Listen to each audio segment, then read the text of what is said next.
যখন জুমার দিন আসে, এই জুমার দিনে যদি কোনো ব্যক্তি সকাল সকাল গোসল করে, আর্লি মর্নিং গোসল করে, গোসল করার পরে তার উত্তম পোশাকটা পরিধান করে, আর গোসলটা করে ফরজ গোসলের মতো, আতর সুগন্ধি খুশবু তার সামর্থ্য অনুযায়ী ব্যবহার করে, এরপরে পায়ে হেঁটে হেঁটে মসজিদে আসে, বাহনে চড়ে নয়, পায়ে হেঁটে হেঁটে।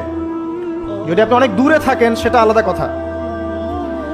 এবং ইমামের কাছাকাছি বসে, মসজিদে আসার পরে যতটুকু সম্ভব হয় সুন্নত পড়ে নিল, নফল পড়ে নিল, এরপর ইমামের কাছাকাছি এসে বসলো, ইমামের খুতবা শ্রবণ করে মনোযোগের সাথে।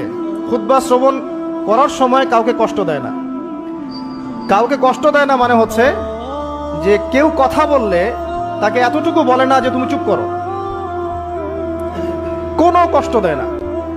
ইমামের খুতবা শ্রবণ করে, নামাজ পড়ে ইমামের সাথে। এই ব্যক্তির আমল নামায় নবী সাল্লাল্লাহু আলাইহি ওয়াসাল্লাম বলছেন যে প্রত্যেক পদক্ষেপের বিনিময়ে 1 বছরের নফল নামাজ আর 1 বছরের নফল রোজার নেকি লেখা হয়। জুমার এই সমস্ত নেকি নষ্ট হয়ে যাবে যদি আমরা এখানে আদব রক্ষা করতে না পারি।